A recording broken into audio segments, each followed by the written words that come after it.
Me miró con esos ojos verdes llenos de lágrimas falsas y me juró por la memoria de mi madre que mi propio hermano la había acorralado en la cocina. Me dijo que él la había tocado, que la había amenazado, que le había dicho que si John renunciaba a la herencia, ella iba a pagar las consecuencias.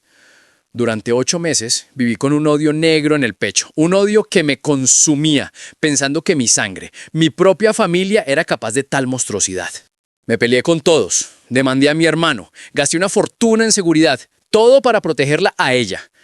Y cuando por fin tenía a mi familia de rodillas, destruida y humillada, Fernanda se soltó a reír en medio de la sala y me dijo que todo había sido un invento, una pequeña travesura para ver si yo era capaz de defenderla como macho de verdad.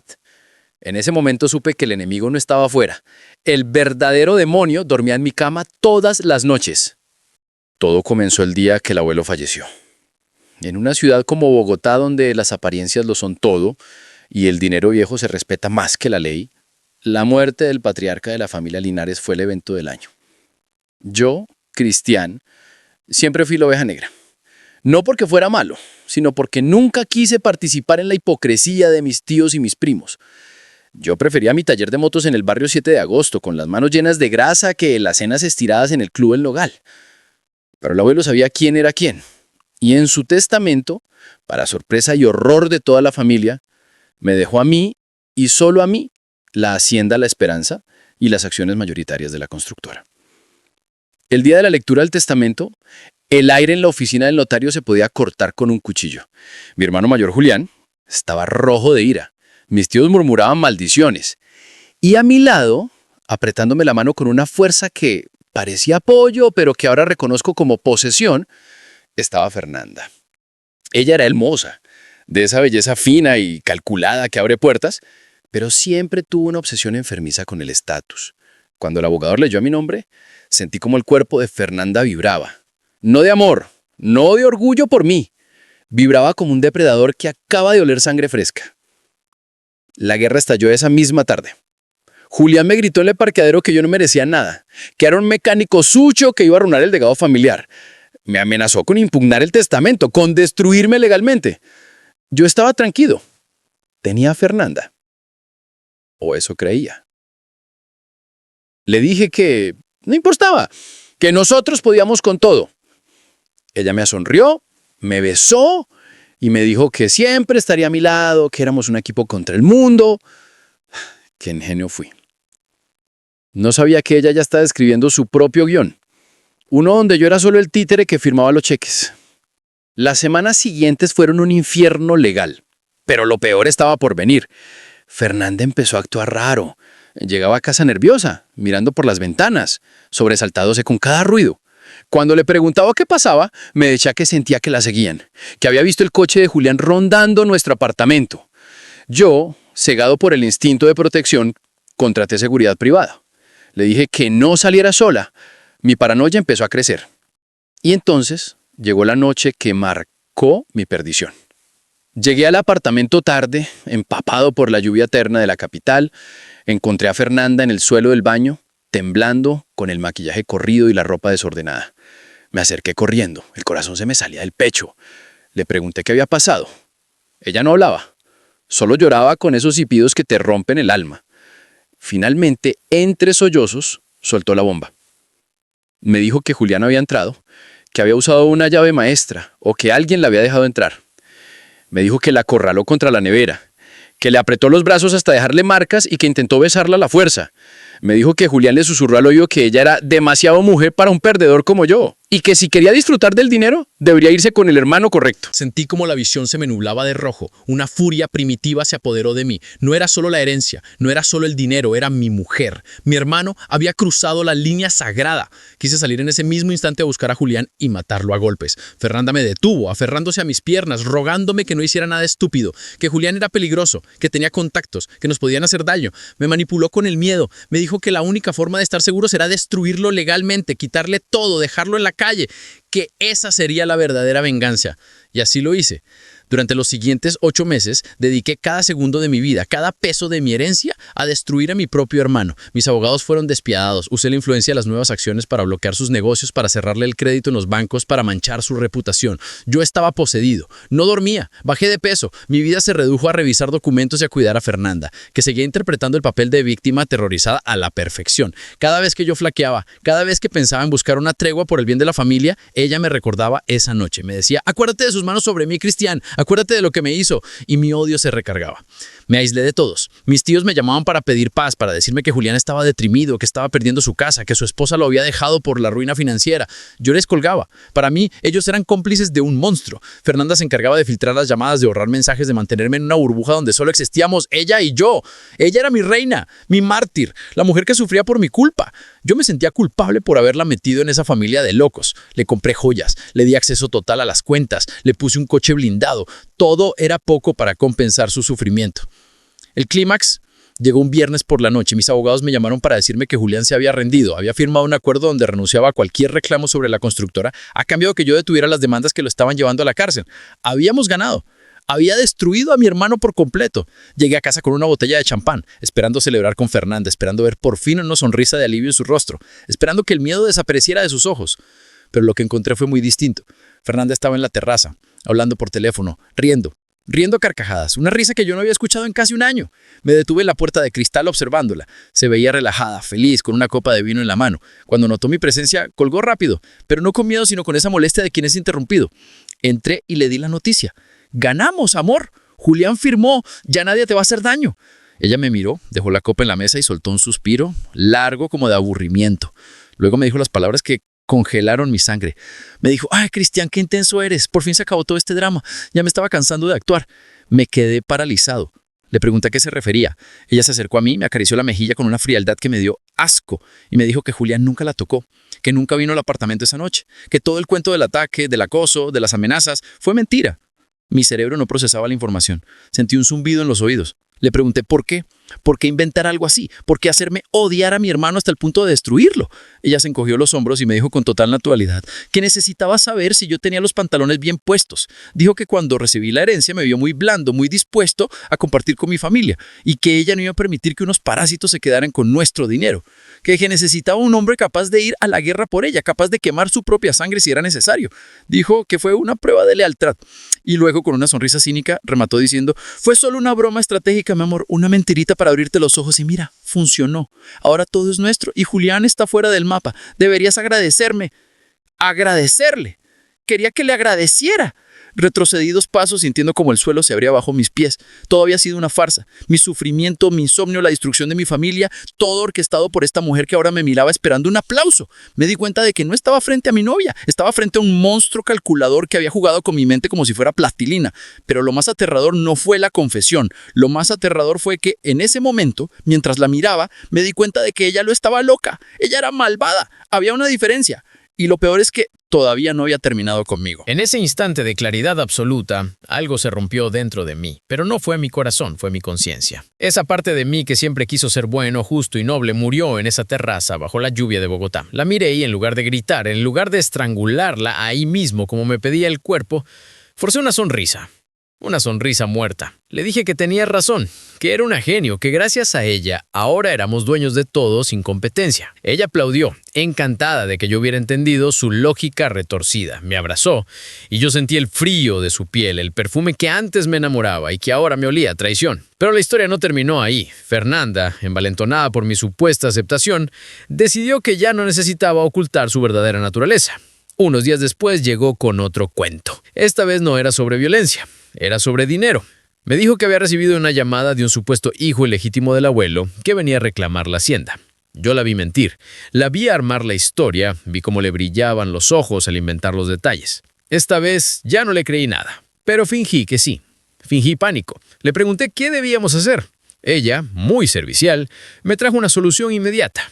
Me dijo que para blindar el patrimonio contra cualquier demanda futura, lo más inteligente era poner la mayoría de las propiedades a nombre de una sociedad anónima en Panamá. Una sociedad que casualmente ella había investigado y que podía gestionar su primo, un abogado del que yo apenas había oído hablar. Me puso los papeles enfrente, con esa urgencia fingida, diciéndome, firma rápido, amor, antes de que ese bastardo los quite la finca, es solo por protección, luego lo pasamos todo a tu nombre otra vez, no te preocupes, es un trámite. Ahí estaba la trampa final. La mentira del ataque de Julián fue para aislarme y eliminar a la competencia.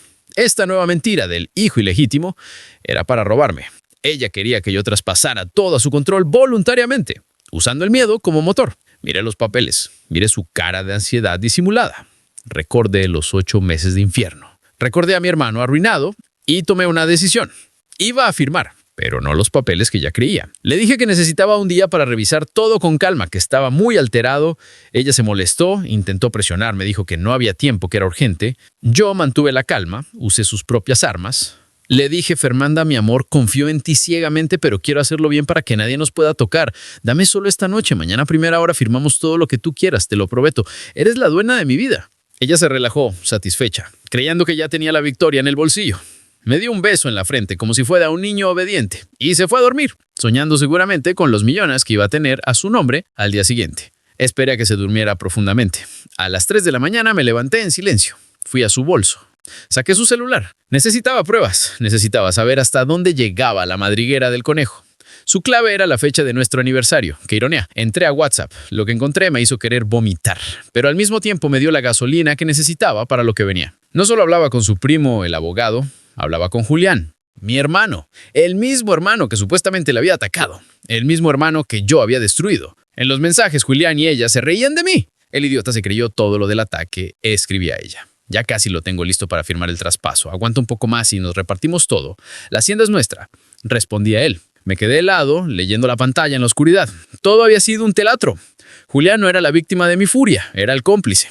Se habían aliado. Julián aceptó ser destruido públicamente y firmar el acuerdo de renuncia porque el plan real era que Fernanda me robara todo por la espalda y luego se lo repartieran. Eran amantes. Llevaban meses viéndose a mis espaldas mientras yo me consumía en celos y dolor por defenderla a ella de él. La magnitud de la traición era tan grande que dejé de sentir dolor. Solo sentí una claridad absoluta, fría y metálica. Guardé el teléfono, hice copias de todo. Fotos, audios, conversaciones. Me envié todo a un servidor seguro. Volví a dejar el celular en su bolso, me serví un whisky doble y me senté en el sillón frente al ventanal del Viste Amigas, mirando las luces de Bogotá bajo la lluvia. Ellos creían que yo era el tonto, el mecánico con suerte, el idiota enamorado. Creían que mañana yo iba a firmar mi sentencia de muerte financiera. Bueno, iba a firmar algo, eso seguro. Pero no iba a ser lo que ellos esperaban. Mañana era el cumpleaños de Fernanda. Ella había organizado una gran cena en el apartamento para celebrar, había invitado a sus amigos, a su familia, incluso a ese primo abogado. Quería celebrar su triunfo por adelantado. Perfecto. Iba a ser la mejor fiesta de su vida.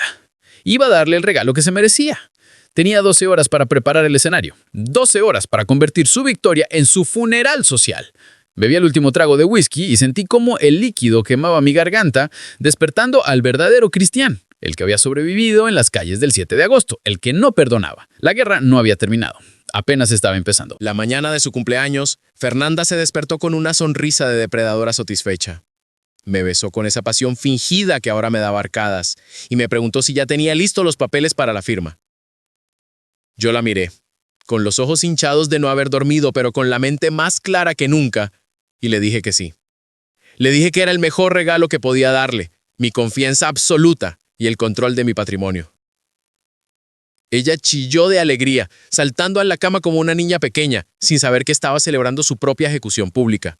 Mientras ella se bañaba, cantando bajo la ducha, yo me vestí con mi mejor traje, ese que ella misma me había obligado a comprar para parecer un heredero. Y salí del apartamento con la excusa de ir a buscar los documentos finales a la notaría.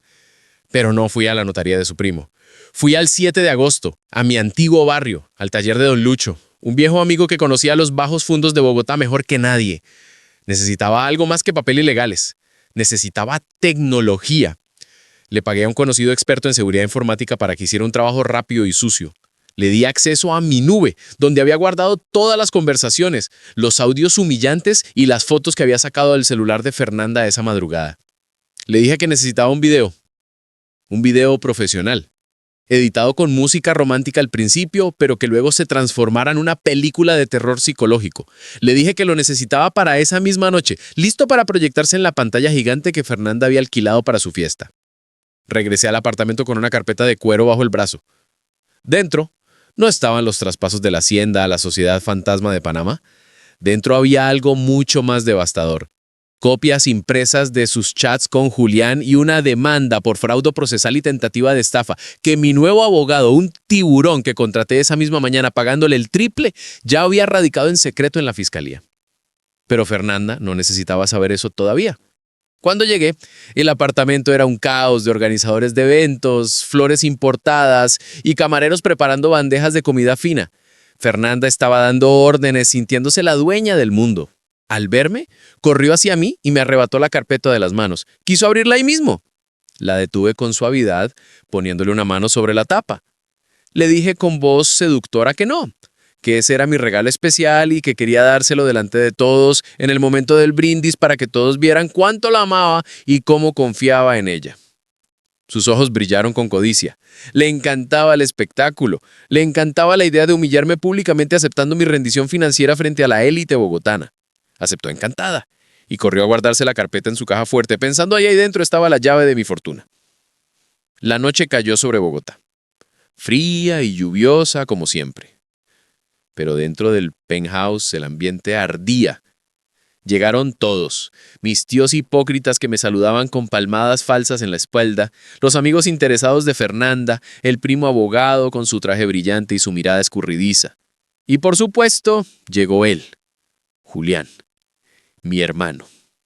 El hombre que supuestamente estaba arruinado y odiándome. Entró con una actitud de perro apaleado, muy bien actuada, vistiendo ropa modesta. Fernanda corrió a recibirlo, interpretando el papel de la pacificadora. Me hizo señas para que me acercara. El momento fue de Oscar. Fernanda nos tomó las manos a los dos y dijo con la voz quebrada por la emoción falsa que su mayor deseo de cumpleaños era ver a los dos hermanos unidos de nuevo, que el dinero no importaba, que la familia era lo primero. Julián me miró, con esos ojos que yo sabía que se reían de mí por dentro, y me ofreció la mano. Me dijo, perdón hermano, creo que nos dejamos llevar por la ambición, empecemos de cero. Sentí un asco tan profundo que tuve que apretar los dientes para no escupirle en la cara. Estreché su mano. Estaba fría y húmeda. Le sonreí y le dije, claro, Julián, la sangre es la sangre. Esta noche todo cambia, te lo prometo. Él y Fernanda intercambiaron una mirada rápida, una microexpresión de triunfo que solo yo capté. Pensaron que el idiota había caído. Pensaron que el plan maestro se había consumado. Julián se integró a la fiesta, bebiendo mi whisky, comiendo mi comida, riéndose con el primo abogado en una esquina, seguramente planeando cómo se gastarían mis millones en viajes a Europa. La fiesta avanzó. El alcohol corría como agua. Fernanda estaba radiante, paseándose entre los invitados como la gran dama de la sociedad. Yo me mantuve sobrio, bebiendo agua tónica, observando cada movimiento, cada susurro, cronometrando el tiempo para el golpe final. A las 11 de la noche, la música bajó de volumen. Fernanda subió a una pequeña tarima improvisada, tomó el micrófono y pidió la atención de todos. Dijo que tenía un anuncio maravilloso. Dijo que el amor lo podía todo y que esa noche su novio Cristian, el hombre más generoso que había conocido, tenía un regalo que simbolizaba la unión definitiva de la familia. Todos aplaudieron. Ella me miró y me hizo subir. Yo subí con la carpeta, esa que ella había sacado de la caja fuerte minutos antes. Me paré frente a todos, frente a mis tíos, frente a Julián que me miraba con una sonrisa burlona desde primera fila, frente a los socios de mi abuelo. Tomé el micrófono. El silencio se hizo total. Miré a Fernanda a los ojos. Ella esperaba que yo dijera, aquí están las escrituras, todo es tuyo, mi amor. Pero yo empecé a hablar con una calma que heló el ambiente. Dije, buenas noches a todos. Gracias por venir. Hoy celebramos no solo el cumpleaños de Fernanda, sino la verdad. Dicen que el dinero cambia a la gente, pero yo creo que el dinero solo revela quiénes realmente son. Estos últimos meses han sido una lección para mí. He aprendido sobre lealtad, sobre familia y sobre el precio del amor. Fernanda empezó a notar algo raro en mi tono. Su sonrisa se congeló un poco. Continué. Dije, mi hermano Julián, aquí presente, pasó por un infierno legal, por un supuesto ataque contra Fernanda. Fernanda sufrió mucho, o eso me dijo. Y yo, como un buen enamorado, hice todo para protegerla. Pero hoy quiero cerrar ese ciclo. Hoy quiero que todos vean la realidad de nuestra relación. Tengo un video que preparé especialmente para ti, mi amor.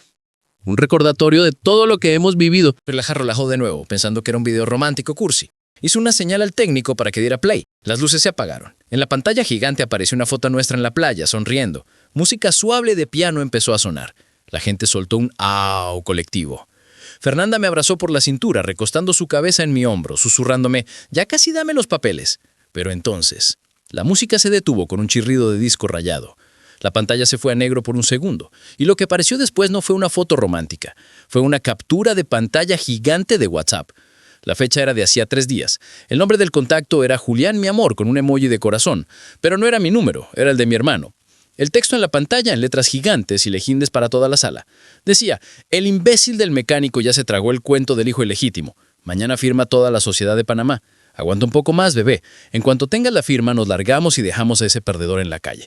Un grito ahogado recorrió la sala. Fernanda se separó de mí como si le hubiera dado una descarga eléctrica. Se quedó mirando la pantalla con la boca abierta, pálida como un papel. Julián soltó su vaso de whisky que se rompió contra el suelo con un estruendo, pero el video no paró. Empezaron a reproducirse audios. La voz de Fernanda llenó el salón, nítida y cruel. «Ay, Julián, no sabes el asco que me da besarlo. Tiene las manos ásperas y huele a gasolina, pero vale la pena por la hacienda. Aguanta que ya casi somos millonarios». La sala estaba en shock.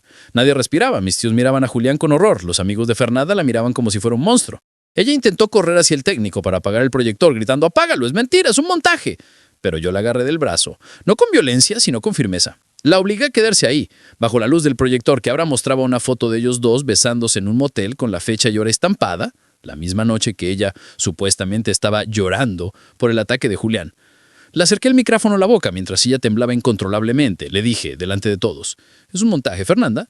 ¿Es un montaje que tú y mi hermano llevan acostándose 2 años a mis espaldas? ¿Es un montaje que inventaste un intento de abuso sexual para que yo destruyera mi propia familia?» Julián intentó salir corriendo hacia la puerta, pero ahí fue donde mi segunda sorpresa entró en acción. Las puertas del penthouse se abrieron, pero no para dejarlo salir. Entraron 4 hombres de seguridad privada, tipos grandes y serios que yo había contratado. Bloquearon la salida. Y detrás de ellos entró alguien más. Entró el notario, el verdadero notario de la familia, un señor mayor y respetable, que había servido a mi abuelo durante 40 años. Julián se detuvo en seco. El notario avanzó hasta el centro de la sala, con un maletín en la mano. Yo solté a Fernanda, que cayó a rodillas al suelo llorando, pero esta vez eran lágrimas reales, lágrimas de terror puro al ver que su castillo de naipes se derrumbaba. Tomé la carpeta de cuero que Fernanda tenía en la mano, esa que ella creía que contenía su fortuna. La abrí lentamente y saqué los papeles. Los levanté para que todos los vieran. Dije, estos no son los papeles de traspaso a tu sociedad fantasma, Fernanda. Esta es una revocatoria total de cualquier poder que te haya dado. Y esto... Saqué otro documento. Esta es una confesión juramentada que Julián va a tener que explicar, porque resulta que mientras ustedes jugaban a ser Bonnie y Clyde, yo estaba moviendo mis propias fichas. Miré a Julián, que estaba acorralado contra la pared. Le dije, creíste que podías engañarme 2 veces, hermano. Creíste que podías fingir tu ruina. Pero te tengo una noticia. La ruina no fue fingida. Mientras tú celebrabas mi estupidez, mis abogados ejecutaron las garantías reales de tus préstamos esta mañana. Ya no tienes taza, Julián. Ya no tienes coche. Y por lo que veo en la cara de mis tíos, creo que ya no tienes familia. El caos estalló. Mis tíos empezaron a gritarle a Julián. Fernanda intentaba agarrarse de mis piernas rogando perdón, diciendo que Julián la obligó, que ya me amaba. Yo la miré desde arriba con una frialdad absoluta, pero el juego no había terminado. Faltaba la estocada final. Me acerqué al notario, firmé un documento que traía y me giré hacia ellos con una sonrisa letal. No se preocupen por la cárcel todavía, dije, y mi voz resonó en el silencio sepulcral. La cárcel sería demasiado fácil, tengo un plan mejor, porque resulta que la sociedad en Panamá a la que tanto querían transferir los fondos, bueno, digamos que tiene un pequeño problema legal que ustedes no investigaron, y como ustedes son los representantes legales en los papeles falsos que prepararon, creo que la Policía Internacional va a querer hablar con ustedes muy pronto. En ese momento las sirenas empezaron a sonar en la calle. Luces azules y rojas rebotaron en las ventanas mojadas por la lluvia. Fernanda me miró con terror absoluto. Julián se desplomó en una silla. Yo me serví una copa de champán, la levanté hacia ellos y dije, «¡Feliz cumpleaños, mi amor! ¡Que empiece la fiesta de verdad!». El sonido de las sirenas en la calle 85 no era solo ruido. Para mí era música, una sinfonía de justicia que yo mismo había compuesto nota por nota. Cuando los oficiales de la policía entraron al penthouse, armados y con chalecos antibalas, la fiesta de cumpleaños se convirtió en un escenario de guerra. Los invitados de la alta sociedad bogotana, esos mismos que minutos antes aplaudían la falsa felicidad de Fernanda, ahora corrían a esconderse detrás de los sofás de cuero italiano, aterrorizados de salir en las noticias. Yo me quedé quieto, en el centro del huracán, con mi copa de champán en la mano, viendo cómo mi obra maestra llegaba a su clímax. Julián intentó hacerse el digno. Cuando un oficial le puso la mano en el hombro, mi hermano, ese que siempre se creyó intocable, le gritó: «¿Usted no sabe quién soy yo? Yo soy un Linares. Suélteme o lo hago despedir». El oficial no se inmutó. Lo empujó contra la pared con esa brusquedad rutinaria que usan con los delincuentes comunes. Ver la cara de Julián aplastada contra el estuco veneciano de mi pared fue una imagen que guardaré en mi memoria para siempre. Gritaba que era un error, que yo le había tendido una trampa, que yo era el criminal. Pero nadie lo escuchaba. Sus gritos eran ahogados por el caos. Y luego estaba Fernanda, mi dulce y traicionera Fernanda. Ella no gritaba, ella estaba en estado de shock catatónico. Cuando un oficial mujer se le acercó para esposarla, Fernanda me miró, no con odio. Me miró con una súplica desesperada, con esos ojos verdes que tantas veces usó para manipularme. Se soltó de la oficial y corrió hacia mí, cayendo a mis pies, abrazándose a mis piernas con una fuerza histérica. Empezó a gritarme: «Cristian, por favor, diles que paren. Diles que soy tu mujer. Diles que todo fue un juego. Yo te amo. No dejes que me lleven. Estoy embarazada». Esa última palabra resonó en el salón. Embarazada. Por un segundo, el tiempo se detuvo. Los invitados jadearon. Julián dejó de forcejear y miró a Fernanda con los ojos desorbitados. Ella me miró hacia arriba, con las lágrimas corriendo por su maquillaje perfecto, esperando que esa última mentira, esa carta final, ablandara mi corazón. Esperaba que el instinto paternal me hiciera detener todo. Era su última apuesta. Todo o nada. Yo me agaché lentamente hasta quedar a la altura de su cara. Le acaricié el pelo con suavidad, casi con ternura. Ella sonrió entre lágrimas, pensando que había ganado, pensando que yo era débil. Acerqué mis labios a su oído y le susurré para que solo ella pudiera escucharme. Le dije: «No te esfuerces, Fernanda. Yo me hice la vasectomía hace 3 meses, justo después de que descubrí tus primeros mensajes con Julián. Así que si estás embarazada, felicidades. Acabas de confirmar ante todos que eres una cualquiera y que ese bastardo no es mío». La cara de Fernanda se descompuso. Fue como ver una máscara de cera derretirse bajo el fuego. El color abandonó su piel. La esperanza murió en sus ojos. Me soltó las piernas como si quemaran. Se dio cuenta de que yo no era el novio tonto que ella creía. Se dio cuenta de que yo llevaba meses jugando ajedrez mientras ella jugaba a las muñecas. Me levanté y le hice una seña a la oficial para que se la llevara. Cuando la arrastraron hacia la salida, ella ya no gritaba amor. Gritaba maldiciones. Me gritaba que me iba a matar, que me iba a pudrir en el infierno. Yo solo levanté mi copa y le dije: «Adiós, Fernanda. Disfruta tu nueva casa. No tiene vista a los cerros, pero tiene rejas muy seguras». Se lo llevaron, a los dos. El silencio que quedó en el apartamento fue sepulcral. Mis tíos, los socios, los amigos falsos, todos me miraban con una mezcla de terror y respeto. Nadie se atrevía a hablar. Sabían que el Cristián que conocían, el mecánico amable, había muerto. Frente a ellos estaba el nuevo patriarca de la familia Linares y acababa de demostrar que tenía la mano más pesada que el abuelo.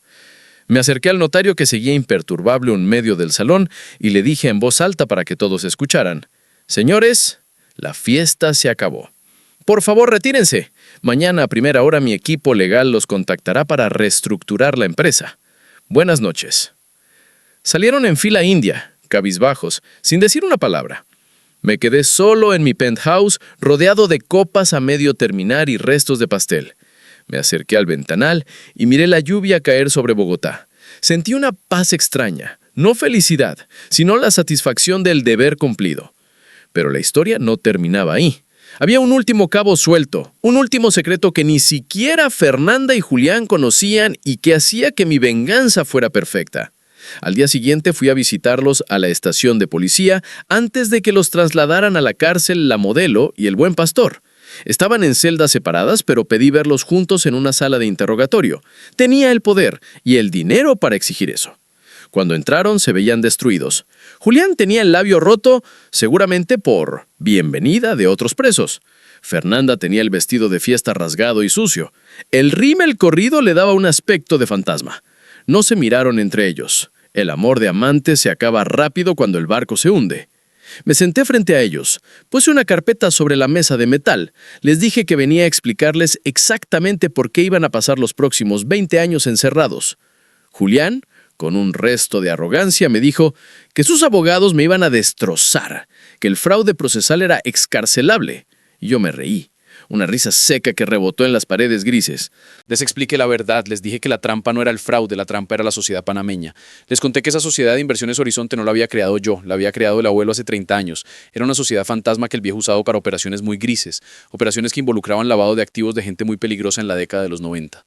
El abuelo la había dejado inactiva, pero la deuda con el Estado y con ciertos socios oscuros seguía viva, oculta en los libros. Julián palideció, empezó a entender. Le dije, exacto, hermanito, cuando tú y Fernanda firmaron ayer como representantes legales y dueños absolutos de esa sociedad para intentar robarme, no solo se robaron una cáscara vacía, se robaron la deuda histórica del abuelo. Asumieron legalmente la responsabilidad del lavado de activos por más de 10 millones de dólares. Y lo mejor de todo es que yo tengo el documento firmado por el abuelo antes de morir, donde él me cede esa sociedad a mí, pero con una cláusula especial. Si algún familiar intentaba tomar control hostil de mis bienes, la sociedad pasaba automáticamente a su nombre con todos sus pasivos y problemas penales. Fernanda empezó a temblar. No era miedo a la cárcel, era miedo a la muerte. Sabía lo que significaba deberle dinero a la gente con la que el abuelo hacía negocios en los 90.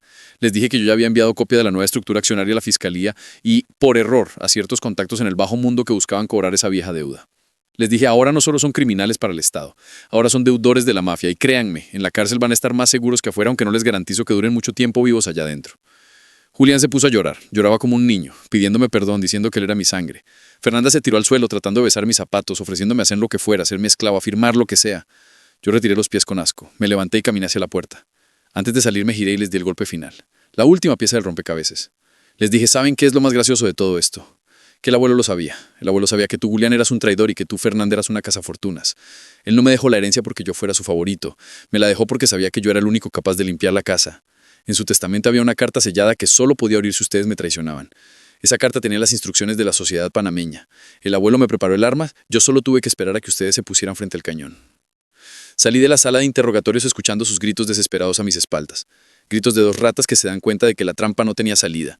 Caminé por los pasillos de la estación con la cabeza en alto. Afuera, el sol de la mañana empezaba a romper las nubes grises de Bogotá. El aire se sentía limpio, fresco. Subí a mi camioneta blindada. Mi chofer me preguntó, ¿a dónde íbamos, señor Linares? Miré por la ventana, viendo cómo la ciudad se despertaba, ajena a la tragedia de dos ambiciosos que lo perdieron todo. Saqué mi teléfono y bloqueé los números de mis tíos, de mis primos y de todos los que alguna vez dudaron de mí. Ya no los necesitaba, ahora yo era el dueño de todo, la hacienda, la constructora, el futuro. Le dije al chofer, llámame al cementerio central, tengo que ir a agradecerle a un buen amigo. Mientras el auto avanzaba por la avenida El Dorado, pensé en Fernanda, pensé en sus besos falsos, en sus bromas, en su risa cruel. Y por primera vez en 8 meses sonreí de verdad, una sonrisa sin amargura, porque la mejor venganza no es solo verlos caer. La mejor venganza es saber que ellos mismos cavaron su tumba, pensando que estaban construyendo un castillo. Yo solo les pasé la pala. Ahora estoy solo, sí, pero prefiero la soledad del rey en su trono que la compañía de las hienas esperando mi cadáver.